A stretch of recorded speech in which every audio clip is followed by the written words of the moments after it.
que se ve bien. No, porque... Ah, está bien, ¿no? O sea, Sí. es que se ve bien la imagen, pero... Eso está en la pantalla. Vale, se va a quedar, ¿no? Vale. Bueno, a Carlos García Vázquez quizá para muchos de vosotros no necesita presentación, porque habéis sido compañeros o alumnos, ¿no? Carlos es catedrático de la Escuela de Arquitectura de Sevilla, de Teoría y Composición Arquitectónica, y independientemente de eso, pues tampoco se ha prodigado mucho haciendo arquitectura, pero yo lo que le conozco, todas las intervenciones que ha tenido, digamos, como arquitecto, que no han sido muchas, porque su carrera es claramente la carrera docente, pues ha sido siempre obra interesante. Fue ganador de estas cosas que me ha mandado un currículum así de breve, teniendo muchísimos bachilleres, no pone nada de eso. Él fue ganador del premio joven del Colegio de Arquitectos de Andalucía Occidental, pues la primera obra que hizo, que no era una obra familiar, ¿no? Sí, para mi tía. Coautor con Antonio González Cordón de algunas obras que están por ahí publicadas. Yo creo que es muy autor del puerto deportivo de Mazagón. Yo creo que es una obra más que nada suya, independientemente, bueno, dirá que no. Yo no lo sé, pero bueno, me creo. Aquí conoce a Antonio Ángel, para saber que eso no es posible. Y pues él desarrolla su labor en la Escuela de Arquitectura de Sevilla principalmente, pero también es profesor en el Politécnico de Milán. Hace dos semanas estaba en México, también trabaja en la Universidad en Shanghái. Bueno, está muy repartido y sobre todo en su labor teórica es autor de varios libros, algunos de ellos muy interesantes. Yo voy a leer el título: Teoría e Historia de la Ciudad Contemporánea, están básicamente publicados en Gustavo Gili. El desvanecimiento del urbano en el cinturón del sol, libro muy reciente. Él hizo la tesis de doctoral sobre Berlín y las transformaciones que hubo allí arquitectónicas. Y yo la verdad que podría seguir leyendo esto, pero prefiero que sea identificable. Y no... Bueno, pues se me oye sin micrófono, ¿no? O lo uso como general. ¿Mejor sin micrófono? Entonces, lo que tú me digas, ¿vale? Bueno, ahora ya vemos si continuamos. Bueno, mil gracias, Ángel, amigo de muchísimos años. Hicimos también muchos trabajos juntos que tenían que ver con el movimiento moderno en Andalucía y demás. Bueno, la verdad es que es un placer estar aquí. Estamos en familia, les doy las gracias sinceramente por haber venido. Mi amiga Alicia, ¿no? Que hace años nos vemos y una relación estrechísima, ¿no? Hicimos la carrera juntos desde primero hasta sexto, ¿no? Cuando las carreras no se hacían 6 años, sino que eran, bueno, ella acabó antes que yo, ¿no? Pero bueno.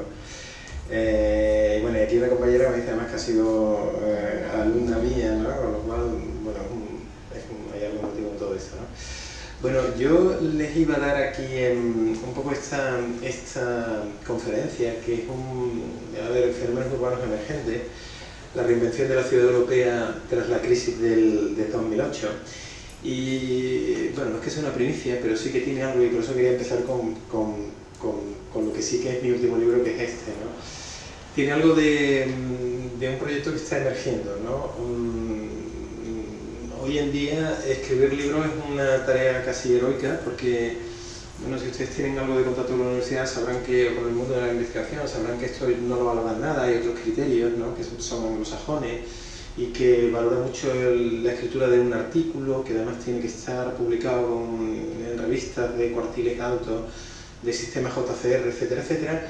Y yo pertenezco a otra generación, ¿no? En mi generación todavía escribíamos libros y conseguíamos publicarlo bien y tenían mucho impacto, etcétera, etcétera. Pero la verdad es que hay tal cantidad de problemas, ¿no? Porque cada vez se leen menos libros, los estudiantes actualmente es dificilísimo que lean un libro, hay otra forma de pensar, hay otra forma de proceder. Yo no voy a entrar en nostalgia porque ni siquiera sé qué es mejor o qué es peor, ¿no? Pero lo cierto es que hay una cierta crisis del tema del libro como, digamos, herramienta de difusión de la arquitectura contemporánea. Este fue el último y yo casi pensaba, digo, no vas a escribir más, Carlos, porque no merece la pena, ¿no? Bueno, yo tengo una suerte gigantesca de publicar con Gustavo Gili, ¿no? Que te garantiza una difusión de los libros en todos los ámbitos de lengua castellana, ¿no? Y bueno, el libro apareció el año pasado, bueno, ha tenido el premio FAD este año, ¿no? Lo cual casi dice, bueno, fíjate, todavía lo premian y tal.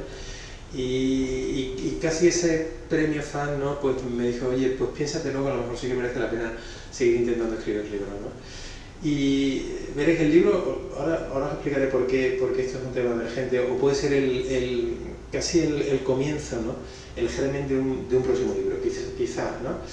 Yo tardo como 3 años en escribir un libro, o sea que a mí realmente este tipo de cosas requiere un esfuerzo y un compromiso personal que da vértigo muchas veces, porque tú no tienes la garantía de publicar un libro básicamente hasta el final, es decir, y más como una editorial como esta, que lo que quiere es vender libros, ¿no? Entonces tú entregas un libro que llevas 3 años y tal, lo entregas, y entonces te dicen sí o no, ¿no? Y eso genera un vértigo enorme, sobre todo cuando ya lo estás acabando, y dices, a ver, ¿esto se tira por la borda o no se tira por la borda?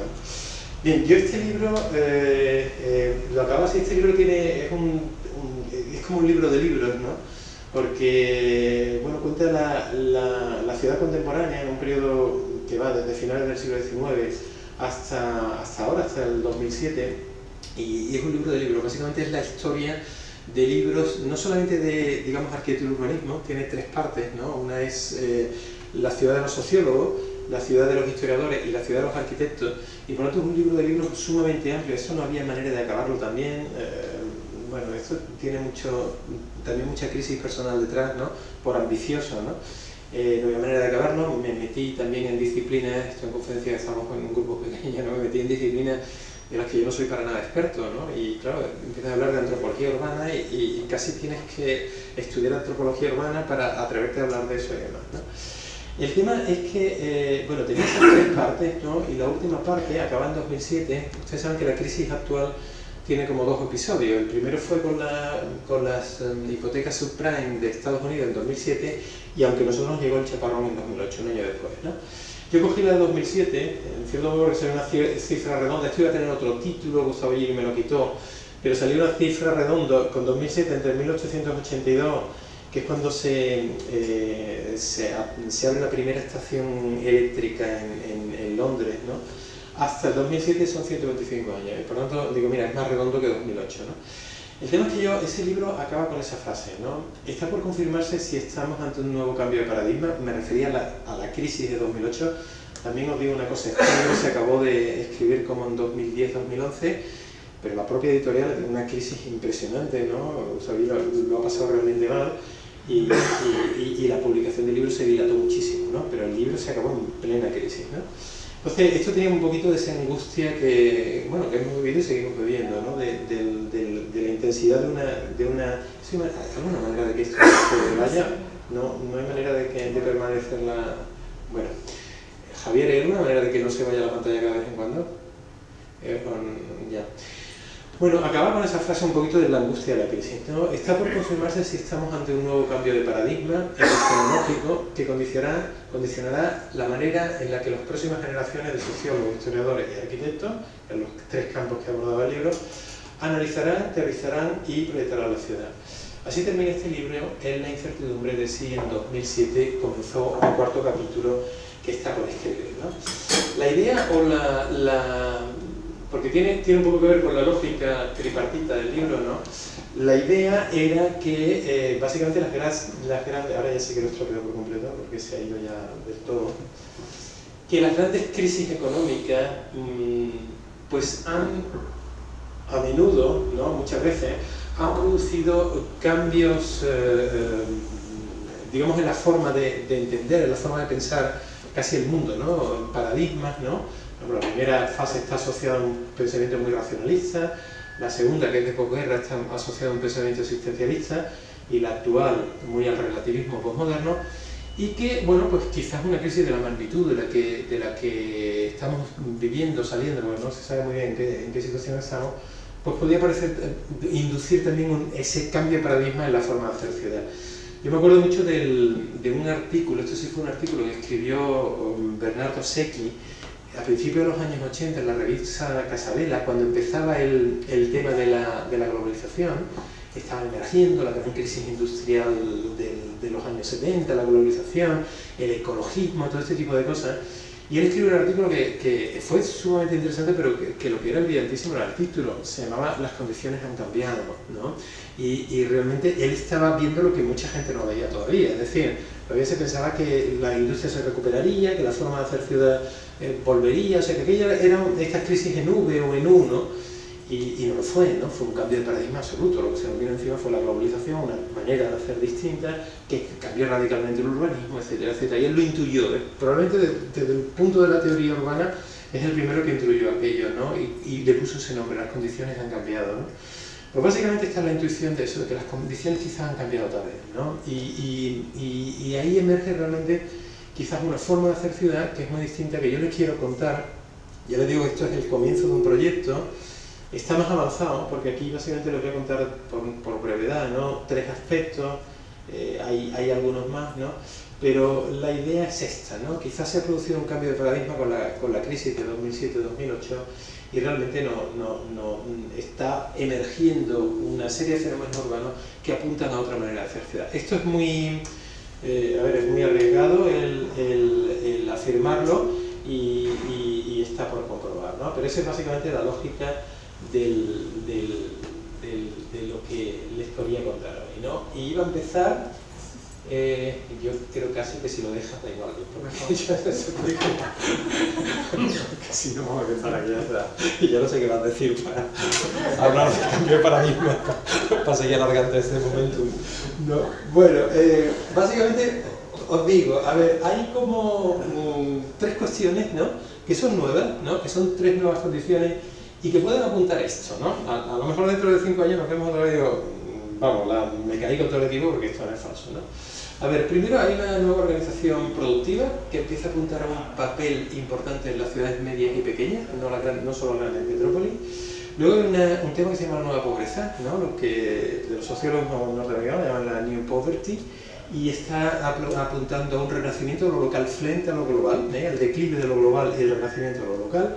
Y por último, una nueva sensibilidad, ¿no? Que ojalá, yo creo que es lo mejor que nos está dejando esta crisis, ¿no? Si hay algo bueno que nos pueda dejar. Una nueva sensibilidad que apunta a una forma de hacer ciudad totalmente distinta frente a las grandes mutaciones, etc.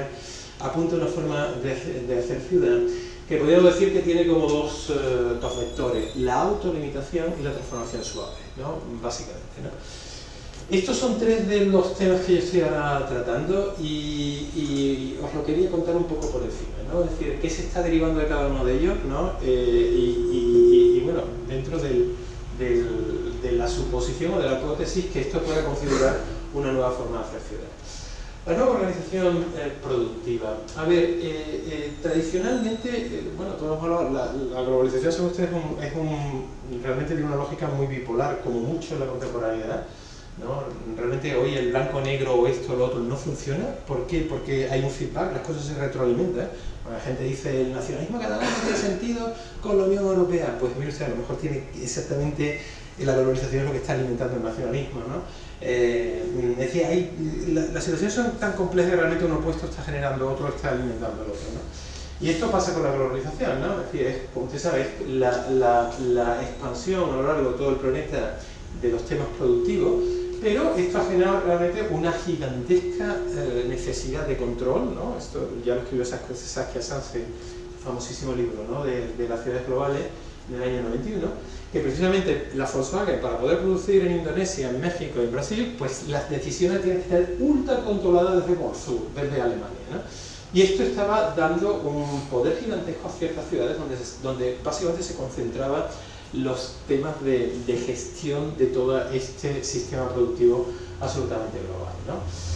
Esas ciudades, ella cuando hablaba en el año 91 decía que eran 3, ¿no? Londres, Nueva York y Tokio, incluso una segregación dentro de la ciudad, es decir, no cualquier sitio de Londres valía, ¿no? Tenía que tener un sitio representativo, simbólico, etcétera, no cualquier sitio de Nueva York valía para localizar las sedes de las empresas globales. Pero yo decía básicamente que estas 3 ciudades eran, pues, ofrecían una serie de condiciones a las multinacionales y hablaba de un acceso a altísimos niveles tecnológicos. Eso ha quedado obsoleto, porque básicamente eso se ha generalizado, es decir, cualquier ciudad tiene acceso a niveles altos de fibra óptica, etcétera, etcétera. En aquel año no era así, y ella lo mencionaba. Segundo, muy importante, el tema de ofrecer realmente lo que ella llama una información una información como muy sofisticada, de muy altísimo nivel, y que no funcionaba por la red, ¿no? Y por tanto había que estar cerca de ciertos núcleos de poder de donde emanaba ese tipo de información, ¿no? Y bueno, y la cercanía a esas empresas globales. En aquel momento, hoy en día podemos hablar que hay muchas ciudades compitiendo por esto, ¿no? Y esta digamos, selección tan estricta entre ciudades, hombre, hoy en día es difícil pensar que ahí no esté Hong Kong, o que no esté Singapur, o que después del Brexit no vaya a estar París, y veremos a ver lo que pasa con Londres, etcétera, etcétera. A mí lo que me interesa es que, a ver, este tipo de ciudades son ciudades normalmente grandes metrópolis, ¿no? Porque realmente para ofrecer todas esas condiciones en los años 90, pues realmente le ofrecían ciudades, en fin, de más de 8, 9, 10 millones de habitantes, ¿no?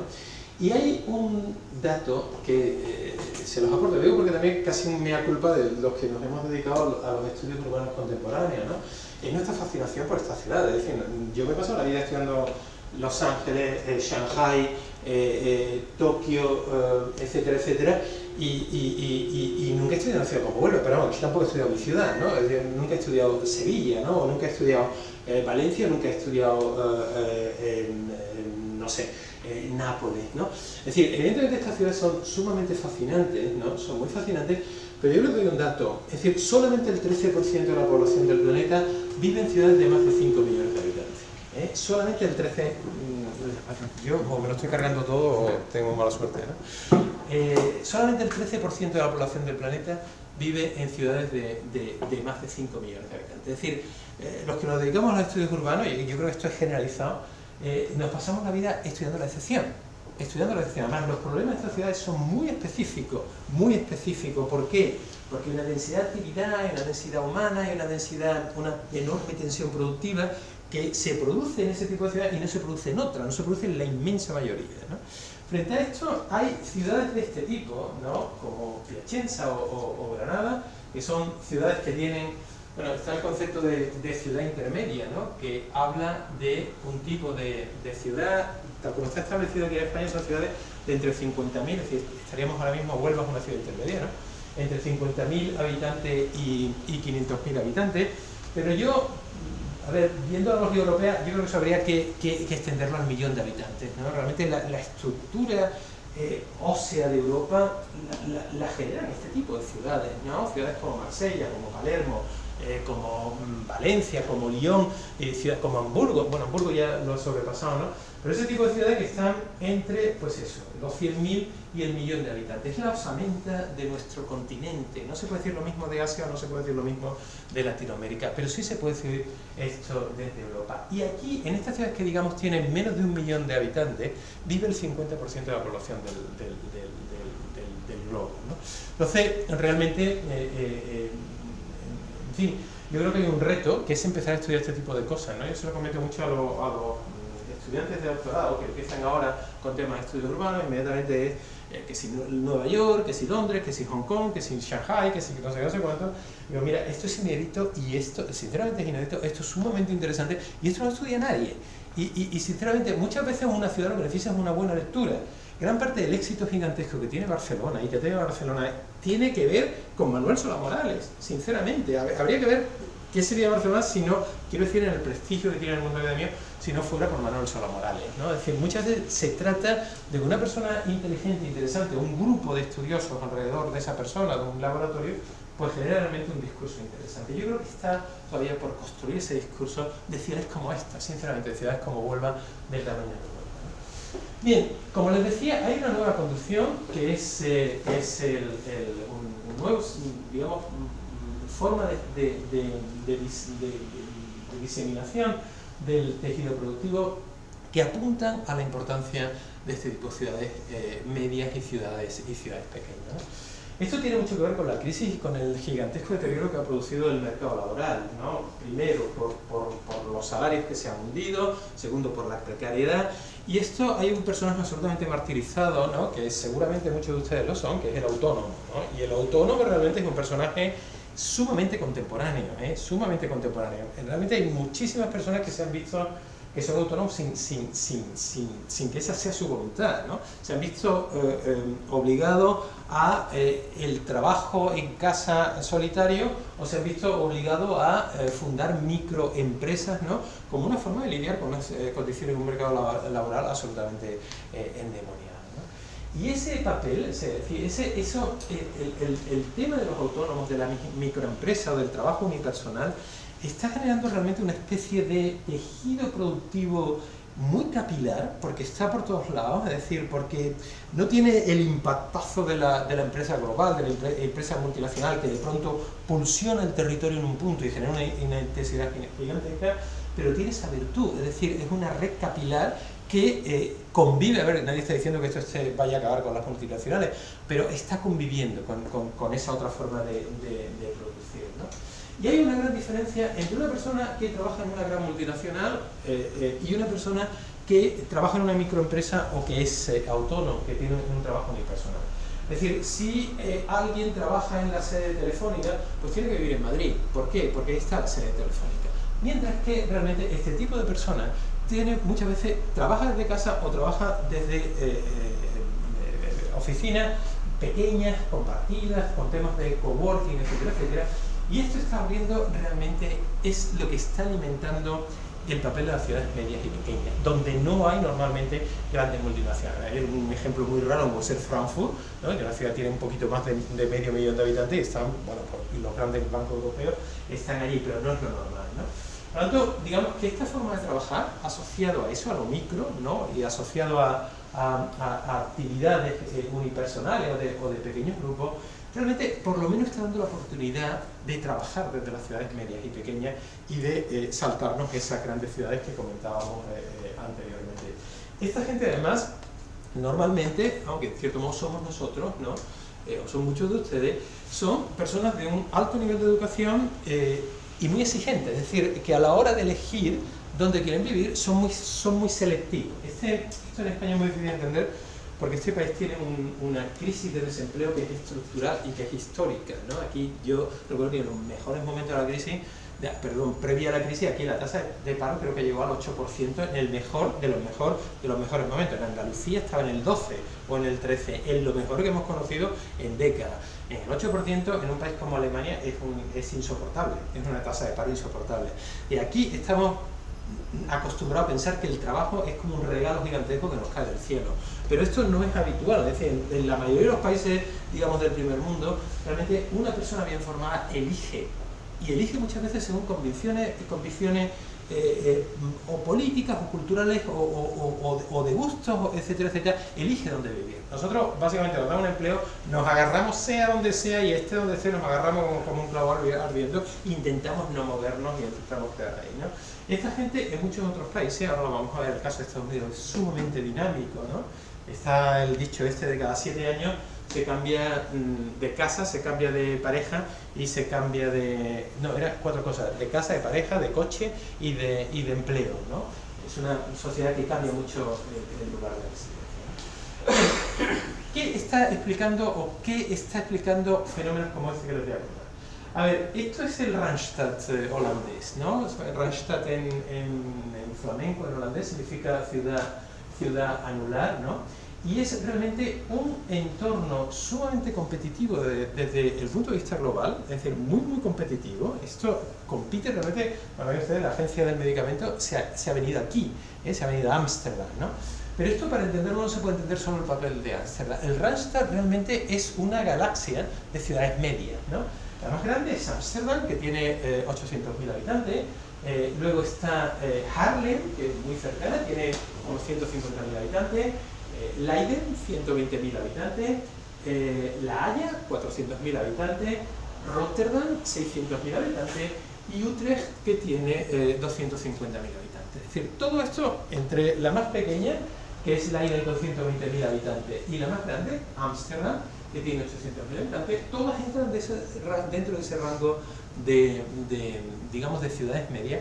Y como digo, probablemente Ámsterdam sola sería absolutamente incapaz de competir a lo mejor con Milán, ¿no?, por la agencia del medicamento, pero cuando forma parte de esta galaxia urbana, que ahora vamos a definir qué características tiene, pues realmente se compone de pronto, o compone realmente de pronto una región urbana sumamente competitiva a nivel global, plagada de microempresas, plagada de autónomos y capaz de atraer incluso a empresas globales, ¿no? Viven casi 7 millones de habitantes y de un extremo a otro, haciendo el círculo, hay 165 kilómetros, ¿no? Esto es como de Huelva a, no sé, a Osuna, ¿a dónde? A Jerez, ¿no? Como de Huelva a Jerez, ¿no? Y ahí hay como 7 millones de habitantes y, bueno, con un nivel de vida altísimo y realmente una región urbana sumamente competitiva, ¿no? A ver, hay otro ejemplo que les pongo, que es un poco más extraño, es la otra...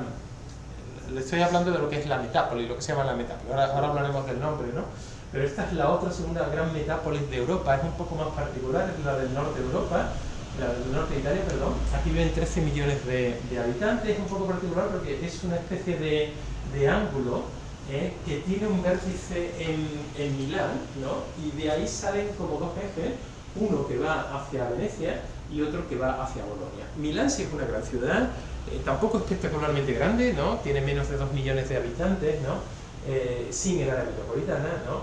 Pero del resto de ciudades que hay aquí, que hay un montón, la segunda más grande es Bolonia. Bolonia no llega a los 400.000 habitantes, y ahí luego está, pues, Brescia tiene unos 300.000, Bergamo 200 y pico mil, y luego hay, pues, muchas, Venecia, que cada vez tiene menos, ¿no? Creo que ahora va por los 50.000 habitantes, ¿no? Y luego, o sea, hay muchas, Piacenza 100.000, es decir, hay como mucha Huelva, es decir, aquí hay como una galaxia de Huelva, ¿no? Que se complementa además con otras, porque estas son las que están en estos dos ejes que les comentaba, pero luego entre ellos en vertical conectándolo hay muchas ciudades de 20.000 habitantes, 30.000 habitantes, ¿no? Componiendo realmente una galaxia riquísima y sumamente competitiva, un poquito con la excepción de Milán como gran ciudad que en cierto modo explica esto, a diferencia del caso de Randstad, donde se puede decir que no hay ninguna gran ciudad en el término, usando el término como ciudades de más de 1 millón de habitantes. ¿Qué son esas galaxias de ciudades? Como modelo urbano es algo muy novedoso. No tiene nada que ver con el típico concepto de metrópolis o de área metropolitana. Londres es una típica metrópolis, ¿no? Es una gran ciudad madre que tiene una galaxia de ciudades alrededor, en el caso de Londres más de 100, ¿no?, que dependen absolutamente funcionalmente de Londres.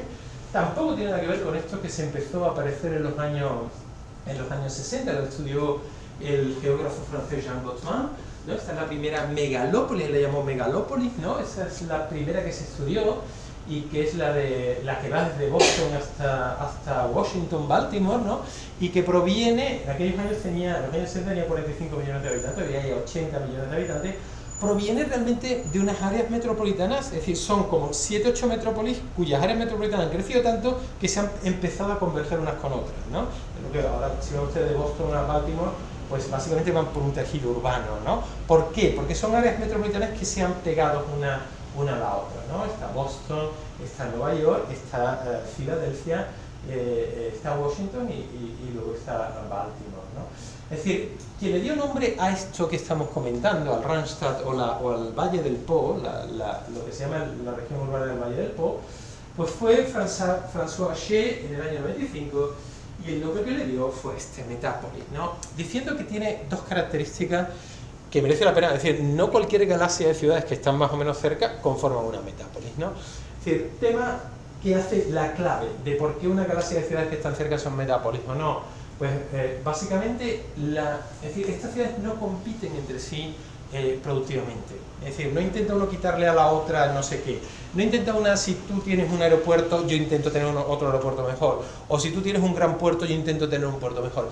Estas ciudades, desde el punto de vista funcional, cooperan entre ellas, cooperan. Si tú tienes un puerto, yo no voy a hacer un puerto, yo lo que voy a trabajar es un helipuerto. Si tú tienes el tema del business, no hay un distrito financiero ahí, yo no voy a hacer un distrito financiero, voy a hacer algo que complemente ese distrito financiero. Yo creo que los dos casos que hemos visto son perfectos ejemplos de esto, ¿no? Ámsterdam está todo el tema que tiene que ver con el business, el tema financiero.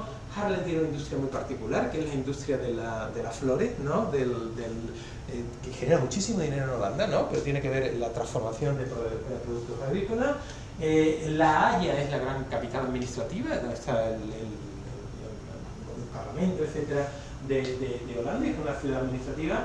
Rotterdam, ¿qué es? Pues Rotterdam evidentemente es la gran ciudad industrial de esta metrópoli, y en Utrecht están las universidades, o algunas de las universidades más importantes están en Utrecht, ¿no? Esto explica la metrópoli, esto explica que esto pueda compartir con Londres, ¿no? Es decir, realmente ni Ámsterdam sola, ni Rotterdam sola, ni Utrecht sola pueden competir con Londres, pero al final esta complementariedad de funciones pues hace que realmente la competencia pues sí que se produzca. Característica absoluta de la metrópoli, ¿no? Pues una de ellas es el tema, bueno, también en el caso de Milán es una cosa más complicada, es sumamente interesante, porque aquí hablamos de ejes, ¿no? El eje Milán-Venecia, una autopista espectacular, de las mejores de Europa, aparte está en el eje este que va de Lisboa a Kiev, ¿no? Cuando uno va por ahí realmente ve, en fin, camiones de toda Europa, desde un montón de camiones portugueses a un montón de camiones que son búlgaros, que son rumanos, que son ucranianos, etc. Ese es un poco el eje de la industria pesada italiana, también muy tecnológica, de la alta tecnología, y en cambio el eje que va hacia el sur, que va hacia Bolonia, está asociado a una industria de transformación de productos agrícolas de altísima calidad, Yo me acuerdo la primera vez que yo llegué a esta zona, había ido con unos amigos, una locura de esta que no hace más que la falta de cabeza, ¿no? Cogimos el coche desde Sevilla y nos fuimos hasta Corfú en coche, ¿no? En fin, además un verano que hizo un calor impresionante, murió un montón de gente de Europa el año 2000, no sé si el 2003 o algo así, una ola de calor, murieron muchas personas, sobre todo en Francia, ¿no? Bueno, aquello fue un viaje infernal. El tema es que a la vuelta subimos desde allí, desde Bari y demás, nos dejó el barco, subimos ya con el coche por toda la costa adriática, y cuando entramos en Bolonia, me acuerdo de un amigo mío que iba en el coche y dice, después de ver claro, ibas viendo los carteles que anunciaban las ciudades, ¿no? Y decía, esto parece que estamos cruzando una carta en un restaurante. Y es que decían, Bolonia le sonaba por la mortadela, ¿no? Y aunque era una ciudad un poquito más conocida, ¿no? Luego estaba Módena, y Módena, para mi amigo, no sabía, Módena era el vinagre, ¿no? El cheto balsámico de Módena, ¿no? Él no sabía que eso fuera una ciudad. Estaba Gorgonzola, Gorgonzola era el queso. Estaba Parma, que Parma también es el queso, ¿no? Ya cuando pasó Parma, dice, esto parece que estamos cruzando realmente, y son productos agrícolas de altísima calidad, ¿no? Pecuarios, ¿no?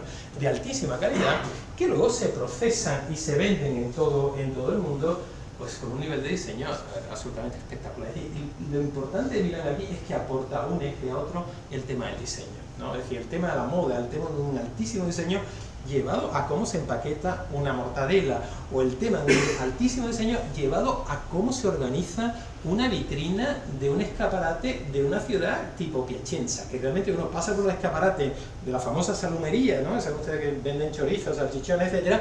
Oye, yo le he hecho una foto porque es que era para ponerse de rodilla allí y decir, ¿quién ha diseñado esto? Por Dios, había un queso de Parma así como si fuera una luna, impresionante. Es decir, Milán aporta el diseño a todo lo que se produce aquí.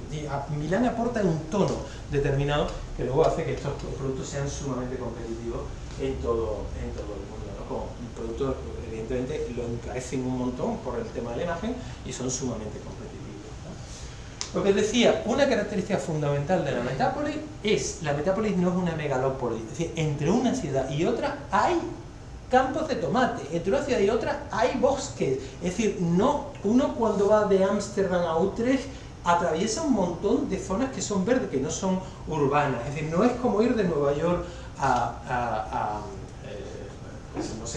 Washington, por ejemplo, ¿no? ¿Por qué? Básicamente porque, ¿sabe usted cómo crece una metrópoli? La metrópoli no crece por expansión de las ciudades que hay allí, sino por agregación de nuevas ciudades, ¿no? Es decir, hay una clave que son los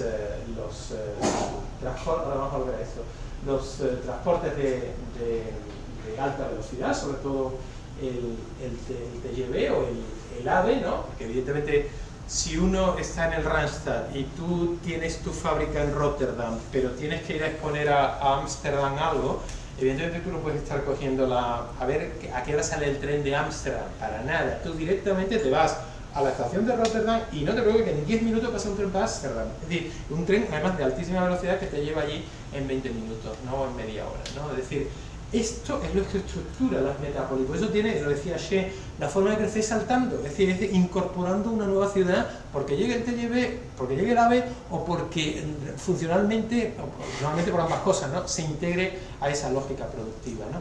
¿Qué hace? Pues esto está poniendo un reto, que ahora vamos a hablar de continuación, gigantesco a nosotros como arquitectos, como urbanistas, que es ¿qué hacemos con todas esas zonas verdes? Es decir, todas esas zonas verdes, todos esos campos de tomate, todo ese tipo de cosas van a estar ahí y van a seguir ahí. Es decir, no es que la expectativa que tenemos hasta ahora, bueno, esto dentro de 10 años es una urbanización de pitufos o es un polígono industrial.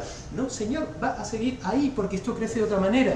Y nosotros, yo no sé vosotros, que en la escuela de arquitectura, no sé en qué escuela estudiaste, ¿alguien os explicó algo de agricultura? ¿Alguien os explicó realmente algo de qué se hace realmente con un bosque que tiene una tensión gigantesca porque pasa una vez?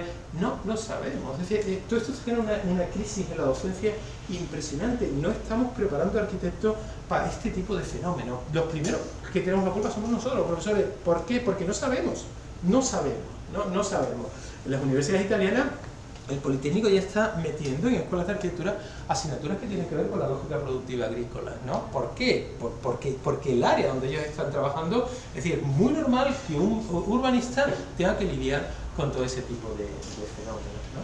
Ponía el ejemplo este que veis aquí, es muy curioso, es el tema del Randstad, y en el Randstad se caracteriza porque toda esta zona, todo el corazón, está preservado como zona agrícola. Esto le llaman la Green Wall, ¿no?, la muralla verde, de manera que ninguna de estas ciudades puede entrar ahí, ¿no? Es muy curioso cómo, digamos, el corazón, que tiene que ver con una altísima sofisticación, digamos, productiva, social, etcétera, etcétera, pues resulta que el centro es la agricultura, ¿no? Lo cual yo lo veo sumamente hermoso, además. Es decir, yo creo que hay que volver, ahora vamos a hablar de la agricultura, es uno de los temas quizás más emocionantes, ¿no?, que tenemos actualmente y uno de los grandes retos que tenemos los arquitectos urbanistas para entender nuestro territorio, ¿no? Bueno, el segundo cuestión que os quería hablar es la nueva pobreza, ¿no? Esto es un término que es una nueva condición, y yo decía que está, ahora vamos a ver, lo vamos a ligar con la puesta en valor de lo local frente a lo global, ¿no? Fijaros en estos índices. Estos índices empezaron a salir hace unos años y son muy sorprendentes, porque además a los políticos les encanta usarlo literalmente para engañarnos, ¿no? A ver, no sé si es de Estados Unidos o es del Reino Unido, pero en la curva azul, ven ustedes desde el año 81 hasta el año de la crisis 2007-2008, la evolución del Producto Interior Bruto de Estados Unidos, ¿no? Vemos que, evidentemente, con crisis, sobre todo una caída gigantesca aquí, ¿no?, pero con idas y venidas, básicamente los Productos Interior Brutos de estos países desarrollados no han dejado de crecer, es decir, han seguido creciendo durante todo este periodo. No de una manera continua, pero realmente si nos ponemos aquí, vemos que hay una subida importante del PIB. Y esto es de lo que, digamos, presumen nuestros políticos, ¿no? Hemos crecido un 2%, hemos crecido, es decir, es muy curioso, no podemos meternos en eso, ¿no? Pero es muy curioso, primero, somos acríticos con la palabra crecer, oímos la palabra crecer y vamos, nos venimos abajo. Y nadie dice, bueno, crecer es implícitamente bueno o puede haber también crecimiento que no son positivos, ¿no? Bien, vámonos a la otra línea, que es la roja, y que es algo que se empezó a medir como hace 40 años, ¿no? Y que es el índice de bienestar, el Well-Being Index, ¿no? Es decir, de cierto modo, tiene mucho que ver con la calidad de vida, y tiene mucho que ver con decir a la gente, ¿usted es feliz? Usted no es feliz, ¿no? ¿Y usted cuánto tarda en ir a trabajar, ¿no? ¿Y usted se atreve a las 12 de la noche cruzar Huelva? ¿Y usted está contento con su trabajo y tiene un buen sueldo? Y oye, tiene una guardería cercana. En el fondo es lo que nos hace feliz, porque ya nos dirán ustedes, en el fondo, ¿qué le importa a una persona que está parada que el PIB haya subido un 3,42% si sigue estando parada y sigue teniendo 20.000 problemas, ¿no? Bien, ese índice, que se empezó a medir ya os digo en los años 70-80, pues, y esto se repite con muchos otros países desarrollados, no es que ha tenido un colapso, es decir, no es que se haya desplomado, pero ha tendido a ir bajando, ¿no? Lo cual nos llega a esta gran paradoja, ¿no? Yo creo que es escandalosa cuando uno pone en paralelo estas dos crisis, que el PIB puede ir subiendo, incluso vertiginosamente, y nuestra calidad de vida puede ir bajando permanentemente por mucho que suba el PIB, ¿no? Y esto es una explicación que deberíamos de pedirle a nuestros políticos y no se las pedimos, ¿no? Bien, ¿qué tiene que ver o qué genera esto? Es decir, ¿por qué esta línea roja va para abajo? Pues los sociólogos americanos lo han llamado la nueva pobreza, ¿no? ¿Y con qué tiene que ver? La nueva pobreza es algo muy complejo, ¿no? Pero tiene que ver con alguien, es decir, que no es el típico pobre marginal, ¿no? Que forma parte de un alcohólico, un desempleado, no. Una persona como usted, como yo, que trabaja, que tiene su salario, que tiene su sueldo y que vive fatal, cosa que en los años 60 era impensable. En los años 60 un buen salario o un salario te garantizaba una calidad de vida. Hoy en día un salario no te garantiza una calidad de vida. ¿Qué es la nueva pobreza? Esto es Walmart, ¿no? Saben ustedes que muchos de los empleados de Walmart ganan unos $700 al mes. La nueva pobreza tiene que ver con sueldos de miseria, ¿no? Y jornadas laborales gigantescas. Tiene que ver con este tipo de cosas, son todos fenómenos que además son especialmente graves en las grandes ciudades, ¿no? Con necesitar hora y media, 2 horas para ir a trabajar, para ir y otras hora y media, 2 horas para volver.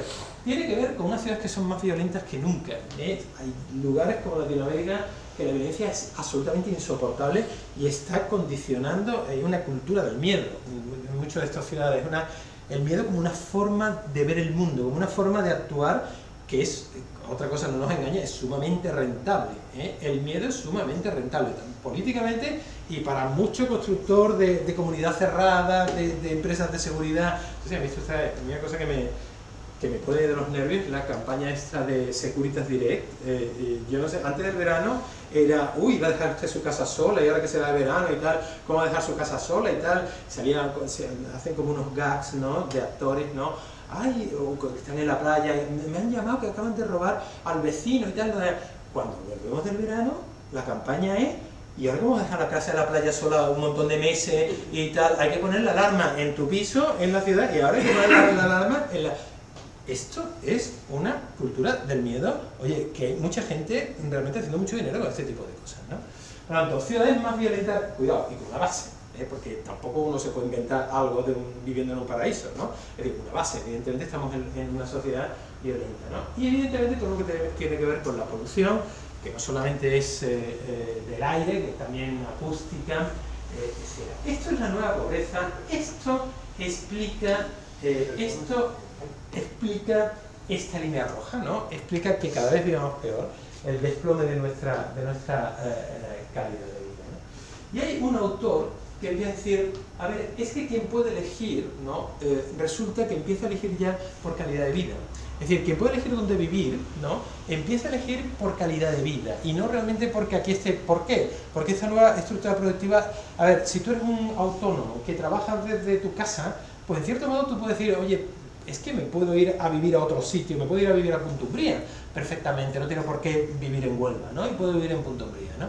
Entonces, este autor, un geógrafo norteamericano, pues que escribe este libro de la nueva geografía, estudia el caso de Norteamérica, de Estados Unidos, donde la movilidad laboral es gigantesca, ¿no?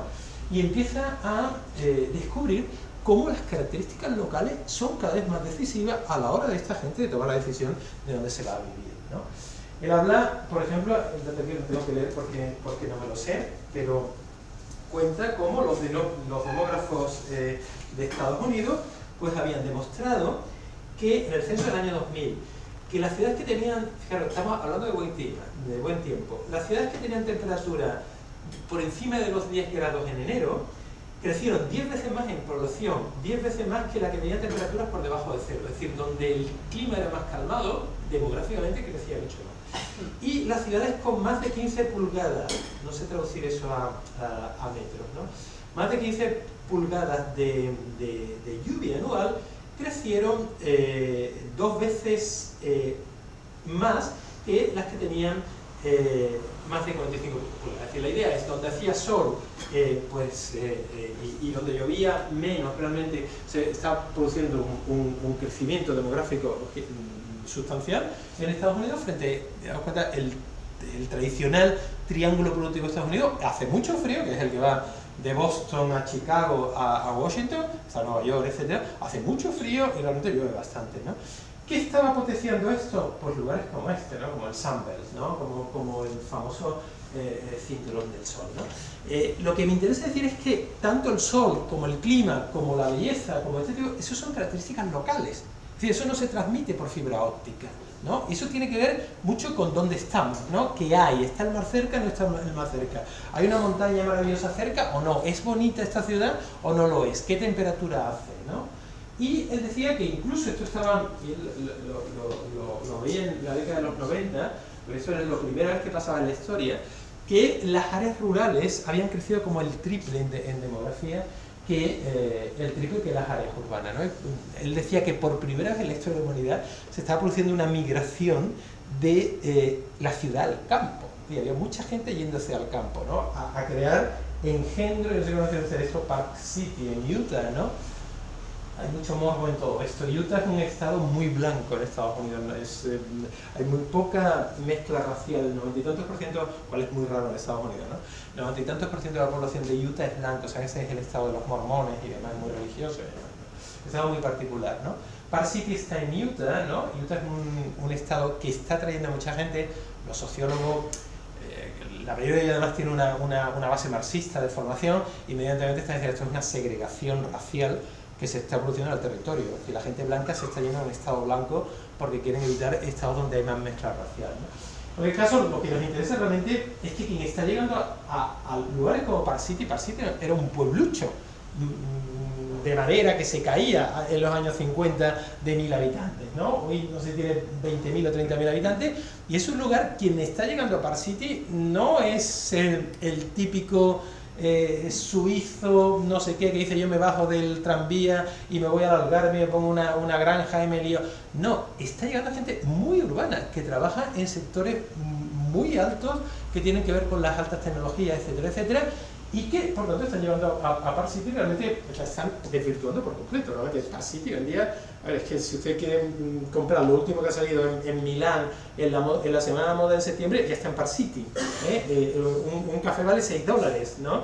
Es decir, realmente es un proceso de desnaturalización, pero que nos habla de esto, de la importancia local. Park City está, el pueblo tiene su bastante encanto, y aparte está en un sitio muy bonito, cerca de las montañas, hay más características, todas ellas locales. Bien, esto se está empezando a intelectualizar. A mí estas son las cosas que me interesan, ¿no? Como realmente discursos emergentes que empiezan a intelectualizar todo esto, ¿no?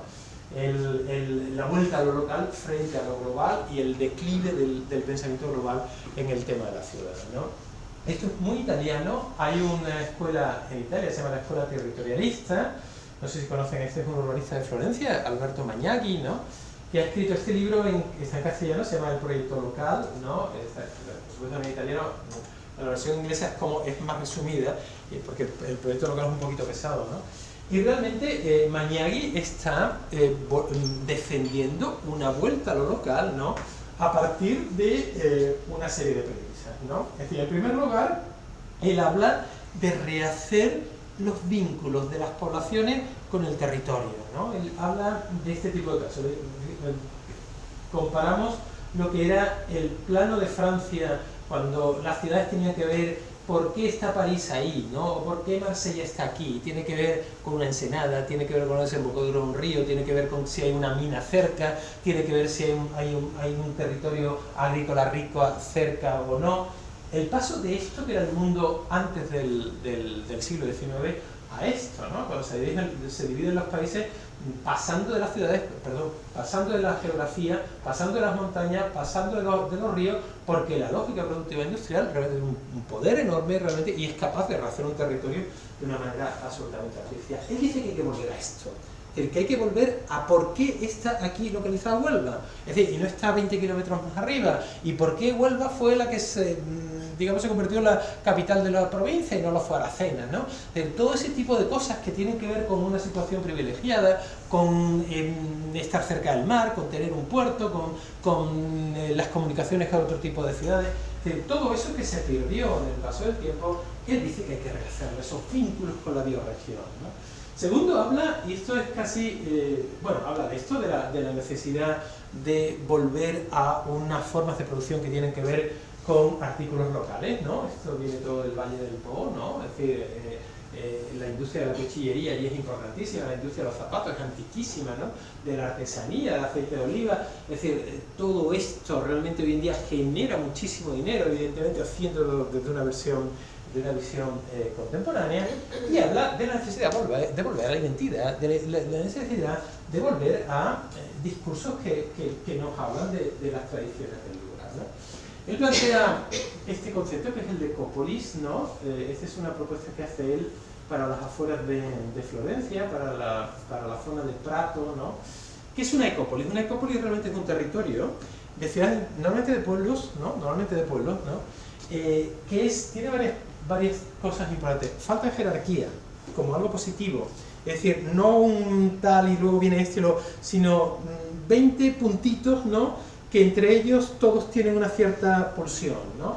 Establecer relaciones bipolares entre ellos, ¿no? No este va a este y de este llegamos al otro, no, sino que unas relaciones multipolares entre todos ellos y reconstruir esos vínculos con el territorio que os comentaba anteriormente, ¿no? Él define también el ecópolis, algo que hoy en día es casi políticamente incorrecto.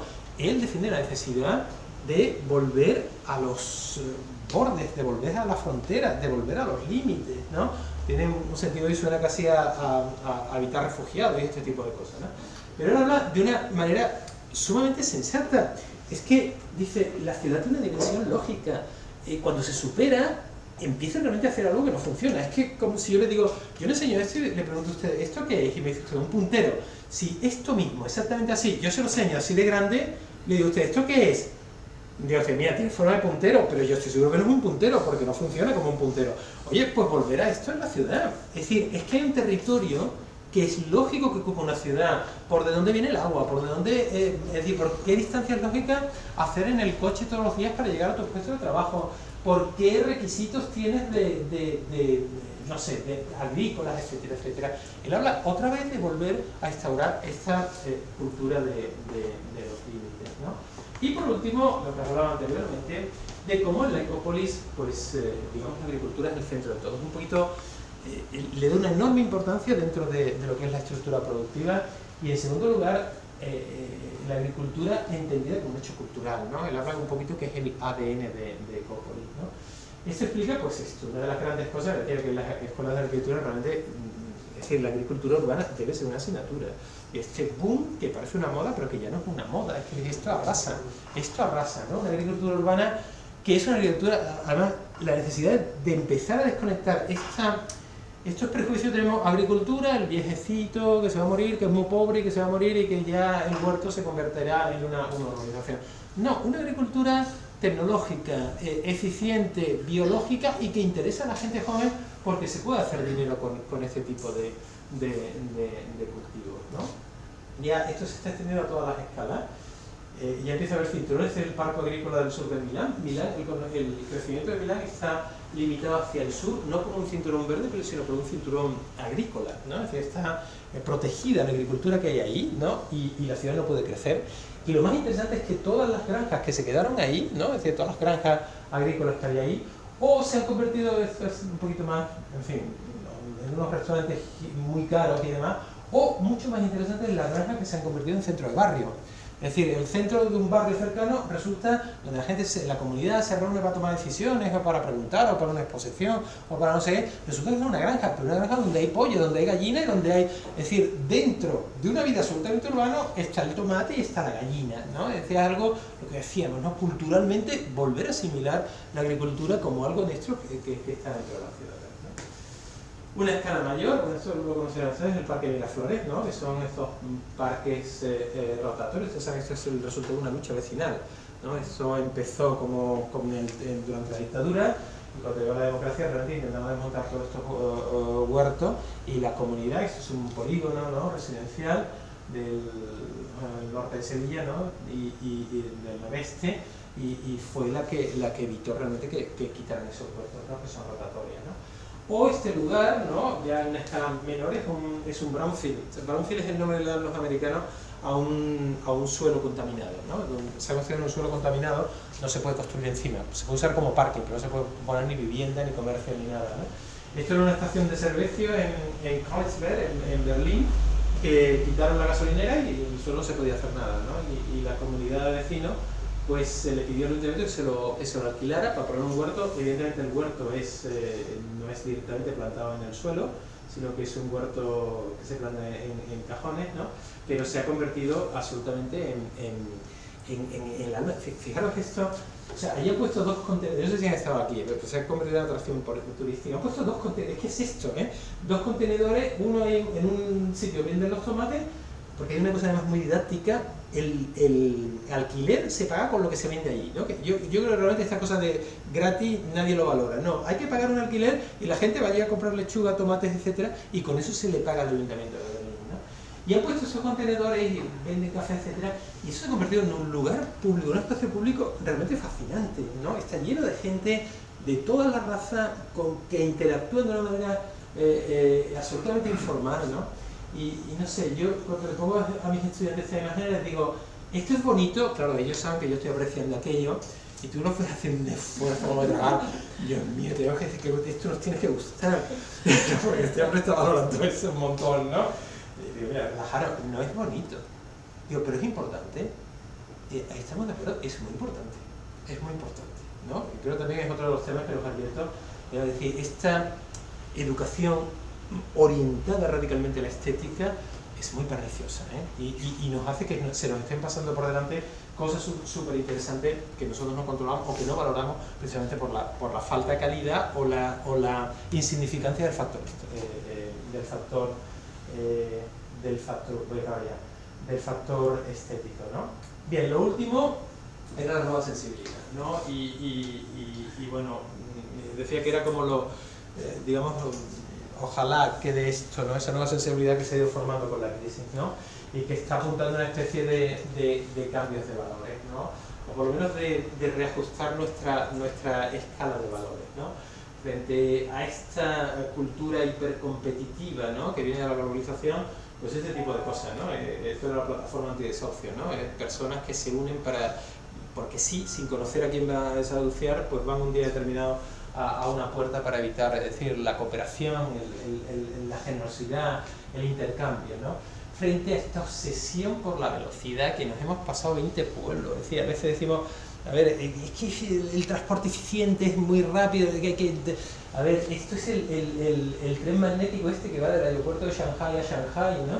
Y que sabemos que va, es tan, levita, o sea, va tan rápido, a que velocidad va, en un momento en que no toca las vías, ¿no? Empieza a volar, vamos, no volar, no, pero hay un momento en que el tren no toca las vías, ¿no? No sé, esto que tiene, y dice uno, ¿para qué? Eso es muy curioso, tú llegas al aeropuerto, coges esto y te voy a poner en todo el centro de Shanghai, ya, bueno, esto te lleva a la entrada de Shanghai, ahora tú tienes que bajar de aquí, coger una línea de metro súper cutre, ¿no? Bajarte, ahora ponerte en el metro a esperar. A ver, ¿esto qué es? Alardear de la velocidad por la velocidad. Esto es entender que la velocidad es lo más importante del planeta y yo te llevo aquí a 2000 km por hora levitando, pero ahora te dejo aquí porque ya no puedo cruzar Shanghai porque ya, en fin, ya te dejo una estación de metro cutre, ¿no? Frente a eso, pues esto seguro lo conocen, ¿no? El movimiento que empezó, el movimiento slow, ¿no? Empezó en la comida, esto es muy italiano, y luego se pasó a la ciudad, ¿no? Es súper interesante, ¿no?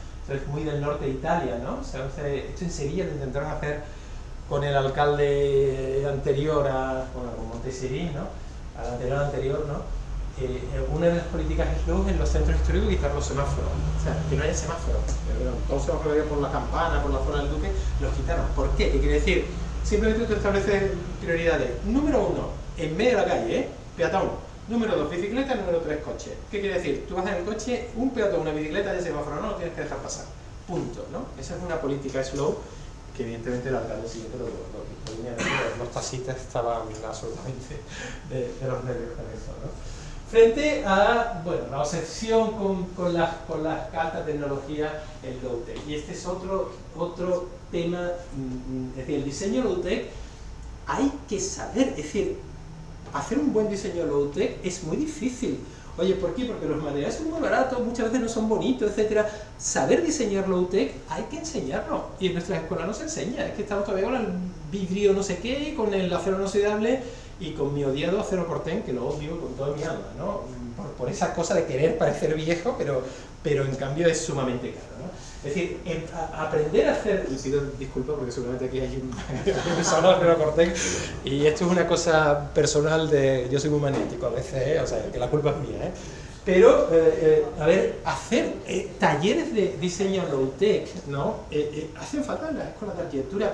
De verdad que es muy difícil hacer un buen diseño low-tech, ¿no? Y no lo estamos haciendo, ¿no? O frente a la obsesión con el lujo, movimientos como este, ¿no? El do it yourself, ¿no? La típica chica o chico que va por la playa con una bandejita aquí, con pulseras que ha estado haciendo la tarde anterior. Eso es el do it yourself, ¿no? Dignificar ese tipo de cosas, ¿no? Dignificar ese tipo de trabajo, ¿no? Frente a la arquitectura, bueno, y la Villa de Álava es maravillosa, pero frente a esta altísima sofisticación de todo tipo, no solamente presupuestaria, sino que desde el punto de vista del diseño, es un diseño sumamente sofisticado, incluso hablando digamos, de vanguardia, ¿no? Pues frente a eso, esto, ¿no? La resiliencia, ¿no? Una arquitectura resiliente, que simplemente es una arquitectura que dura, no porque los materiales sean muy duraderos, sino porque lo resiliente es lo que es capaz de adaptarse al cambio, es decir, lo que es inteligente y se adapta al cambio, ¿no? Y por último, ¿qué vamos a contar de esto? ¿No? ¿Qué vamos a contar de esto? ¿No? Pues frente a una cosa, lo otro, ¿no? ¿Para qué vamos a explicar mucho más, ¿no? Bien, con esto vamos a acabar, ¿no? Se empieza a llevar, y esto también es una investigación bueno, incipiente, ¿no? Se empieza a llevar al tema de la ciudad con este doble, digamos, paradigma, ¿no? Por un lado la autolimitación, y nos hablan los arquitectos. ¿Autolimitación en qué? Pues en el modificar, en el cambiar, en el ocupar, etcétera, etcétera. Y por otro lado, cuando lo que se ocupa, la transformación suave, que es todo lo contrario a operaciones tan brutales como esta que vivió el puerto de Barcelona, ¿no? Yo voy a saltar cosas porque Gilles Clement lo conocéis, ¿no? Es que todo esto empezó un poco con este. Gilles Clement es un botánico francés, está muy de moda, empezó... La verdad es que son cosas muy bonitas, ¿no? Es un señor súper normal, súper sencillo, un jardinero, y ahora pues le han encargado, bueno, acaba de hacer unos jardines espectaculares al lado de la Torre Eiffel, ¿no? Oye, yo no veo en eso ninguna tradición, veo una gran salud mental por la parte de la sociedad francesa, ¿no? De reconocerle a alguien tan modesto y que vino con un mensaje tan revolucionario, el reconocerse. Eso es una sociedad culta, eso es una sociedad alta, que ahora esté haciendo pues proyectos impresionantes, pues oye, en cierto modo decir chapo por Francia, ¿no? Él se inventa el tema del jardín en movimiento, ¿no? Que es un jardín donde, yo digo que es un botánico, ¿no? Sobre todo es un paisajista. Es un jardín donde, digamos, las plantas no se meten en macetero, donde las plantas no se tocan, son plantas naturales, ¿no? Y simplemente tú interactúas con ellas, ¿no? Él cuenta, él compró, no lo tengo aquí, ¿no? Pero bueno, se compró una casa, el famoso Jardin de la Vallée, evidentemente nadie le encargaba esto, ¿no? Se compró una casa que estaba abandonada y estaba en un jardín absolutamente, bueno, pues abandonado, ¿no? Y él simplemente empieza a escribir qué pasa en el jardín, ¿no? Dice que el tapiz del suelo era sobre todo perejil, ¿no? Dice que un día se cae un manzano, que era muy viejo, se cae y el tronco de pronto hace una barrera que se queda el perejil ahí y al otro lado del tronco empieza a salir otras plantas, ¿no? O que una noche hubo una tormenta y se cayó un roble, ¿no? Y dice que produjo una revolución, ¿no? Que empezaron a salir arbustos, cosas que nunca había habido, ¿no? Y él lo va escribiendo. De vez en cuando empieza a jugar con la naturaleza, se le estropeó una lavadora y la sacó y la puso allí, en medio, ¿no? Y ahora llegó una colonia de pájaros, de insectos, es decir, eso es su famoso jardín en movimiento, ¿no?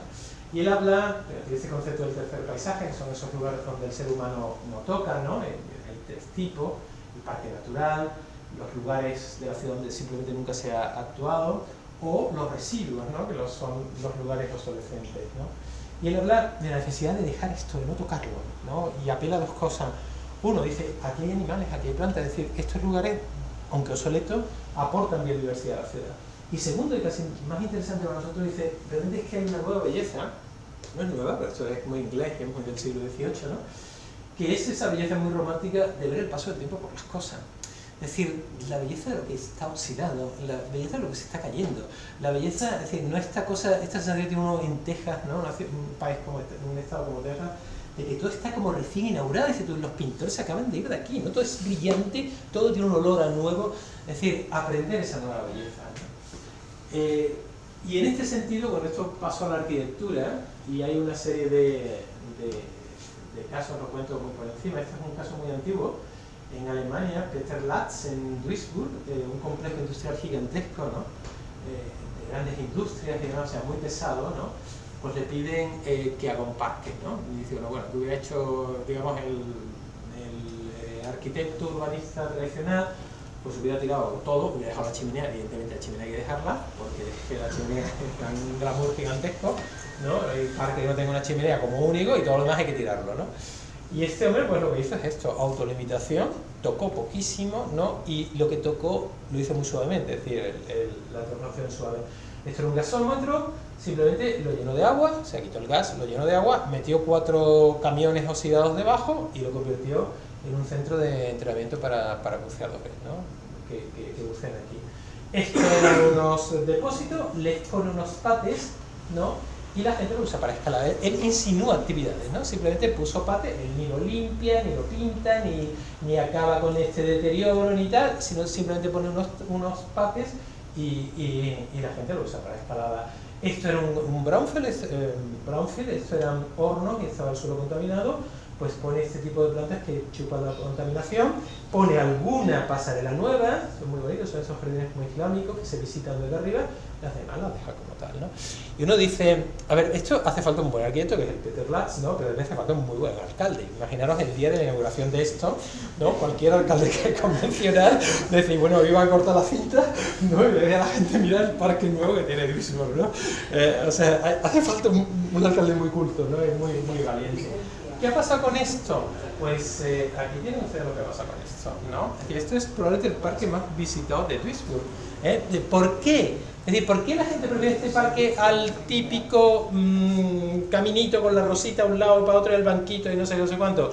Número 1, esto es distinto, no tiene nada que ver con lo otro. Número 2, es sumamente sugerente. Esa nueva belleza, yo creo que esta foto es preciosa, o sea, eso es muy bonito, ¿no? Basado en todo ese tema de la degradación. Y número 3, uno se siente feliz.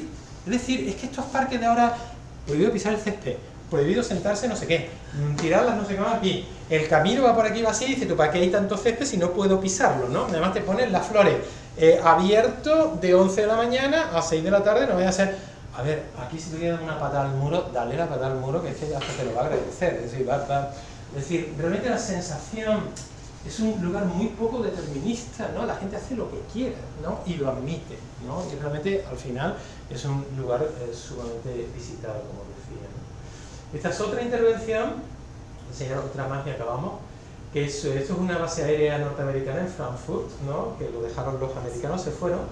Y los arquitectos, había unas pistas de aterrizaje en una serie de edificios, y los arquitectos tomaron una primera decisión, dijeron, vamos a demoler el 50% de lo que hay y el otro 50% lo vamos a respetar.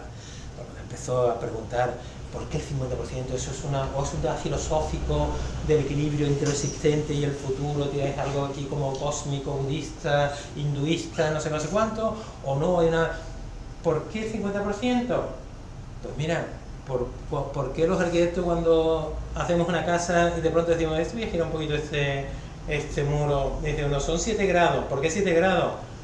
Pues el acto creativo, es decir, simplemente, es decir, es que 1000 actos creativos que lo tenemos que justificar. Y ellos son muy provocadores también, son muy jovencillos. 50%, eso está empezado. ¿Por qué el 50%? ¿No? Bueno, demuelen el 50% y lo demuelen con 3 granulometrías distintas. Hay unas cosas que demuelen así, como unas grandes planchas de hormigón, otras con bolos grandes y otras como gravillas, ¿no? ¿Por qué con 3 dimensiones distintas?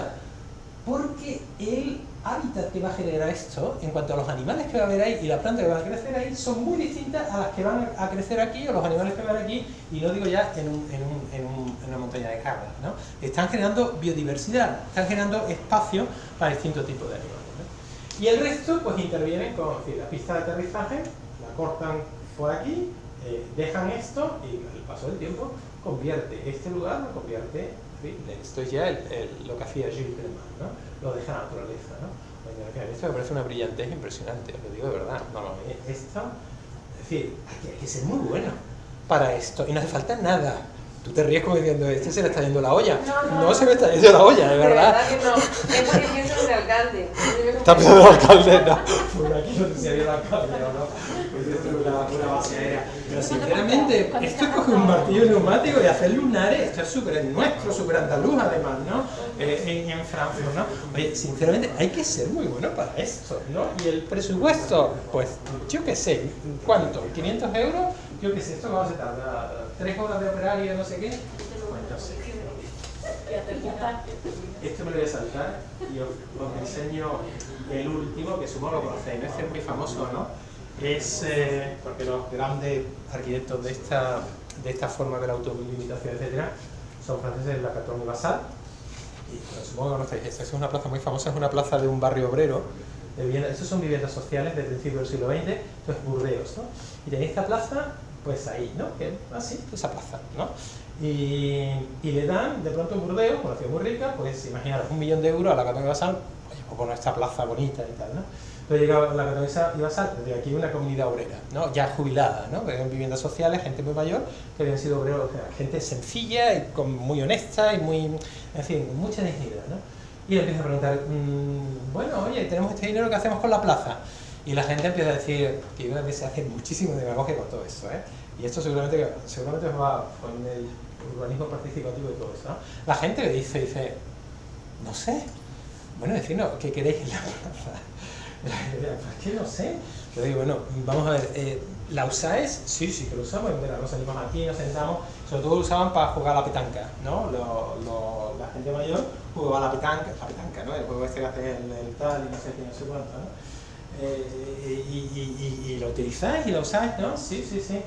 Bueno, pues cogieron, dijeron, pues perfecto, vamos a coger, no sé, 1.000 euros para podar los árboles, que estaban ya, había que podarlos, y otros 500 euros para reparar los agujeros, que estaba todo lleno de agujeros, y el resto, 999.000 euros, al Ayuntamiento de Burdeos. Dice, mire usted, para guardería, para hospitales, para escuelas, porque esto es un lugar lleno de dignidad, esto es un lugar como la copa de un pino, y esto no necesita transformación. Y esto es algo que nosotros arquitectos, a ver, lo primero hay que quitarse porque claro, te quedas sin encargo, ¿no? Y las cosas, los encargos están como para para rechazarlos, ¿no? Pero tiene mucho que ver con lo que os digo, es decir, un tema de dignidad, de dignificación de un espacio y de realmente tomarse nuestra profesión pues con una ética implacable, ¿no? Hay una novela, suelo usar esto, ¿no? para cerrar, ¿no? Una novela de Melville, ¿no? El Melville, el autor de Melville, ¿no? Que es el Batley, el escribano, ¿no? Era un señor que a todo decía siempre esa frase, ¿no? I would prefer not to do. Prefería no hacerlo, ¿no? No porque fuera vago, sino era una actitud ante la vida, ¿no? Es decir, preferiría no tocarlo, y ante todo lo que pedía decía, preferiría no hacerlo, ¿no? Y en cierto modo nos habla de esta nueva aproximación, ¿no? Pero un epílogo, simplemente, ¿no? Sobre la palabra modernidad, ¿no? La palabra modernidad, que es una palabra compleja, sobre todo porque tiene una dimensión cultural muy fuerte, ¿no? Es una especie de prefiguración de qué es el progreso, qué es el futuro, pero es un tema muy cultural. Hoy entendemos que varía en el tiempo y varía también en el espacio. Es decir, hoy entendemos que lo que era modernidad en los años 20 hoy no es modernidad. Modernidad hoy es otra cosa. Pero también lo que es modernidad en China es distinto a lo que es modernidad en Latinoamérica y a lo que es modernidad en Europa. Hablando de Europa, realmente en los años 90, modernidad pues podía ser esto, un rascacielos, o podía ser una autopista elevada. Hoy en día, sinceramente, modernidad es pues cosas como esta, es decir, es una pequeña librería o biblioteca en un espacio público o un carril bicicleta. Hace en los años 90, es decir, no hace tanto tiempo, la modernidad se asociaba con una ciudad como Shanghai o como una ciudad como Dubái. Realmente yo creo que tenemos que ser conscientes que cada vez más hoy en día la modernidad europea es una ciudad como esta. Una ciudad como Vitoria, una ciudad media de 200 y pico mil habitantes, con unos centros culturales impresionantes, con unas áreas residenciales que están a la vanguardia del diseño sostenible, con un transporte público excelente y con unos espacios públicos que son absolutamente maravillosos. Hay una cosa sumamente interesante en esto que os decía de las condiciones han cambiado, que tienen que ver con cambio de paradigma, y cuando la modernidad se empieza a entender que es otra cosa, ¿no? y que ya no es ese rascacielos, que ya no es Shanghai, que ya no es Dubái, nos empieza, al menos Europa, nos empieza a hablar realmente de una, o insinuar una superación realmente de todo lo que ha sido la globalización, de todo lo que nos ha alimentado en estas últimas décadas, realmente la necesidad de rehacernos con otro, digamos, con otra base cultural que es sumamente diferente a las demás, ¿no? Los jóvenes, pues sois vosotros los que tendréis que rehacer todo esto, ¿no? A ver, estar estudiando arquitectura hoy en día o ser un título recién titulado es algo muy hermoso, porque esas cosas, cambio de paradigma, se producen cada 70, 80 años, ¿no? Y hoy en día, bueno, pues yo creo que estamos en eso, ¿no? Bueno, nada más, muchísimas gracias. ¿Habláis o no habláis? Os decía, ¿cómo Estamos tomándonos la cerveza. ¿hablamos tomando la cerveza? Bueno, pues mil gracias por venir, ¿eh?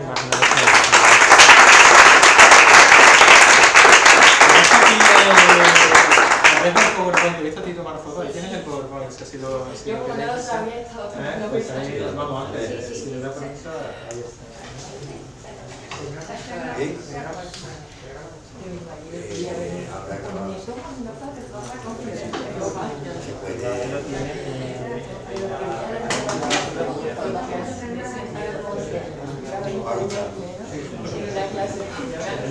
Ha sido la vez que hemos